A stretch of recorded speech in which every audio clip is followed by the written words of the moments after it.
तो हेलो दोस्तों, कैसे हैं आप सब। तो हमने अपने थ्रोन ऑफ सील सीरीज़ के 6 एपिसोड्स कंप्लीट कर लिए हैं और आज हम अपना 7वां एपिसोड शुरू करेंगे। अगर आपने पिछले एपिसोड नहीं देखे हैं तो कहानी को समझने के लिए पहले उन्हें देख लें, उसके बाद आज हम अपना 7वां एपिसोड शुरू करने जा रहे हैं। तो जैसा कि पहले दिखाया गया था, हाओचेन अपनी माँ से मिलने के बाद अब 1 साल बीत जाने पर मून सिटी के अंदर एक टेम्पल में पहुँच चुका है। जैसे ही वो गेट के अंदर जाने की कोशिश करता है, वहाँ खड़े 2 सिपाही उसे रोक लेते हैं।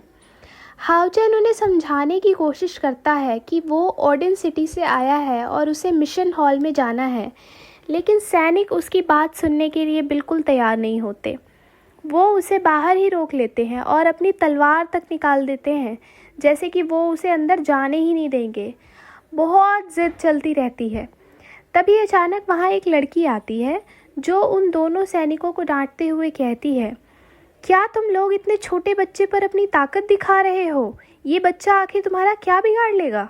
इस लड़की का नाम लैन है। वो आगे बढ़कर हाओचेन का हाथ पकड़ती है और उसे अपने साथ अंदर ले जाने लगती है। असल में वो खुद भी एक नाइट है। हाओचेन उसे देखकर थोड़ा हैरान हो जाता है, क्योंकि उसने पहले कभी किसी महिला नाइट को नहीं देखा था। दरअसल यहाँ के लोग काफ़ी रूढ़िवादी सोच के हैं, इसलिए लड़कियों को नाइट बनने की अनुमति बहुत ही कम मिल पाती है। लैन हाओचेन का हाथ पकड़कर उसे टेम्पल के अंदर ले जाती है। रास्ते में दोनों बातचीत करने लगते हैं और वे उसे अपना परिचय देती है। हाओचेन भी अपना नाम बताता है और धीरे धीरे दोनों के बीच एक अच्छी बॉन्डिंग बनने लगती है। उधर पीछे खड़ा एक सैनिक लैन को देखता ही रह जाता है, क्योंकि वो बहुत ही ज़्यादा खूबसूरत होती है। लेकिन तभी दूसरा सैनिक उसे रोकता है और कहता है कि वो यहाँ की सबसे बड़ी लेडी नाइट है, इसलिए उस पर ऐसी नज़र डालना ठीक नहीं है। इस तरह लैन हाओचेन को लेकर टेम्पल के अंदर पहुँचती है। अंदर का नज़ारा देखकर हाओचेन पूरी तरह से हैरान रह जाता है, क्योंकि उसने इससे पहले इतनी भव्य और खूबसूरत जगह कभी नहीं देखी थी। वहाँ अलग अलग तरह के आर्टिफैक्ट्स रखे हुए थे जो देखने में काफ़ी ज़्यादा खास लग रहे थे। तभी हाओचेन एक अजीब सी ढाल को देखकर पूछता है, ये क्या है? इस पर लैन उसे बताती है कि इसे थ्रोन ऑफ सील कहा जाता है और ये नाइट रैंक की सबसे ऊंची उपाधि होती है। इस आर्टिफैक्ट को केवल वही व्यक्ति प्राप्त कर सकता है जो उस स्तर तक पहुंच सके। असल में हर एक टेम्पल के पास एक एक सील ऑफ थ्रोन होता है और ये बेहद शक्तिशाली हथियारों में गिने जाते हैं। जो भी टॉप लेवल का नाइट होता है वही इसे हासिल कर पाता है। तो यूँ समझ लो कि ये नाइट बनने की सबसे बड़ी उपाधि के रूप में माना जाता है। लैन आगे बताती है कि सील नाइट्स बहुत ही ताकतवर होते हैं और उनका काम डेमन किंग को हराना होता है। यह सुनकर हाओचेन पूछता है, क्या हर कोई इसे पा सकता है? लैन मुस्कुराते हुए कहती है, नहीं, ये कोई आम चीज़ नहीं है जो हर किसी को मिल जाए। इसे पूरी दुनिया में केवल 3 ही सील थ्रोन मौजूद है और अब भी तीनों की जगह खाली है। ये थ्रोन अपने सही ओनर का इंतज़ार कर रहे हैं। ये बात सुनकर हाओचेन के अंदर एक अलग ही जोश आ जाता है। आगे चलते हुए उसे लैन और भी चीज़ों के बारे में बताती है और बातचीत के दौरान वे गलती से उसे लड़की समझ लेती है। ये सुनकर हाओचेन थोड़ा उदास हो जाता है। उसकी ये हालत देख लैन हैरान होती है और कहती है, तुम चिंता मत करो, मैंने तो तुम्हें पहली नज़र में ही पहचान लिया था। वो आगे कहती है, जब मैं छोटी थी तब मैंने भी लड़के का भेष बनाकर ट्रेनिंग ली थी, इसलिए तुम चाहो तो अपने असली रूप में आ सकते हो। यह सुनकर हाओचेन को गुस्सा आ जाता है और वह साफ साफ कहता है, मैं कोई लड़की नहीं हूँ, मैं सच में एक लड़का हूँ। ये सुनकर लैन हंस पड़ती है और कहती है, ओह, इसलिए तुम इतने क्यूट लगते हो, मुझे लगा तुम लड़की हो। दोनों अभी बात ही कर रहे होते हैं, तभी वहाँ पर एक मास्टर आ जाता है। वो हाओचेन को देखकर थोड़ा चौंकता है और पूछता है, ये बच्चा कौन है? इसके बाद हाओचेन और लैन आगे बढ़ते हैं और एक बड़े से हॉल में पहुँचते हैं। यहाँ का माहौल काफ़ी अलग था। जगह सच में बहुत ही भव्य और प्रभावशाली लग रही थी। लैन उसे आसपास की चीज़ों के बारे में बताती है और कहती है कि यहाँ पर नाइट्स के लिए एक ख़ास एग्ज़ाम लिया जाता है। वो आगे समझाती है कि ये एक तरह का एंट्रेंस टेस्ट है जिसमें हर किसी को अपनी ताकत साबित करनी होती है। जो इस परीक्षा को पास नहीं कर पाता उसे वापस भेज दिया जाता है। हाओचेन ये सब ध्यान से सुन रहा था। उसी समय वहाँ एक लड़का अपना टेस्ट दे रहा होता है।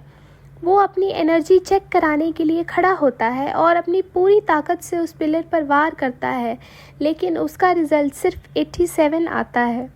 ये देखकर वो गुस्से में आ जाता है और फिर से कोशिश करना चाहता है, लेकिन वहाँ खड़े सैनिक उसे तुरंत रोक देते हैं और कहते हैं कि अब तुम अगले महीने दोबारा आना, इस महीने का टेस्ट तुम्हारा पहले ही हो चुका है। गुस्से में वो लड़का वहाँ से जाने लगता है। तभी उसकी नज़र हाओचेन पर पड़ती है। वो उसका मजाक उड़ाते हुए कहता है, हाँ, ये बच्चा भी टेस्ट देने आया है। ये सुनकर हाओचेन चुपचाप जाकर पिलर के सामने खड़ा हो जाता है। लैन भी थोड़ा हैरान होती है और सोचती है, इतने छोटे बच्चे को यहाँ क्यों आने दिया गया है। लेकिन फिर वह खुद ही सोचती है कि अगर उसे यहाँ आने दिया गया है तो ज़रूर इसमें कुछ खास बात ज़रूर होगी। अब हाओचेन अपनी तलवार निकालता है और पूरी ताकत के साथ पिलर पर वार कर देता है। जैसे ही उसका रिजल्ट आता है सब लोग चौंक जाते हैं। उसकी एनर्जी लेवल 107 निकलती है, जो कि वहाँ मौजूद सभी लोगों से ज़्यादा थी। ये देखकर हर कोई हैरान रह जाता है। हाओचेन लैन के पास जाकर पूछता है, क्या मैं भी नाइट बन सकता हूँ? लैन मुस्कुराते हुए कहती है, तुम सिर्फ नाइट ही नहीं बन सकते, बल्कि तुम तो सबसे टैलेंटेड नाइट बन सकते हो। तभी वहाँ एक स्कोर बोर्ड दिखता है जिसमें सभी के स्कोर दर्ज होते हैं और अब उस बोर्ड पर हाओचेन का नाम सबसे ऊपर आ जाता है। लैन ये देखकर बहुत ही ज़्यादा खुश हो जाती है, लेकिन उसी समय वो लड़का जो पहले फेल हुआ था ये सब देखकर गुस्से से भर जाता है। वो कहता है, ये कैसे हो सकता है, ज़रूर इसमें कोई गड़बड़ है। लैन उसे डांटते हुए कहती है कि शांत रहो और यहाँ से चले जाओ। दोनों के बीच थोड़ी बहस भी हो जाती है, लेकिन सैनिक बीच में आकर उस लड़के को चेतावनी देते हैं, अगर तुमने यहाँ हंगामा किया तो तुम्हें एकेडमी से बाहर निकाल दिया जाएगा। ये सुनकर वो गुस्से से वहाँ से चला जाता है। अब आगे के राउंड की घोषणा होती है। बताया जाता है कि अगले टेस्ट में हाओचेन को लैन के साथ फाइट करनी होगी और ये फाइट 3 मिनट तक चलेगी। ये सुनकर हाओचेन और लैन दोनों ही चौंक जाते हैं, लेकिन अब मुकाबला तय हो चुका था। दोनों एरिना में उतरते हैं और फाइट शुरू हो जाती है। शुरुआत में दोनों एक दूसरे को समझने की कोशिश करते हैं, फिर धीरे धीरे अपने स्किल्स का इस्तेमाल करने लगते हैं।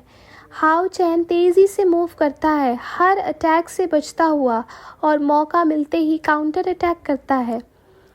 वहीं लैन भी कम नहीं थी। वो अपनी शानदार स्पीड और टेक्निक का इस्तेमाल करते हुए लगातार हाओचेन पर दबाव बनाए रखती है।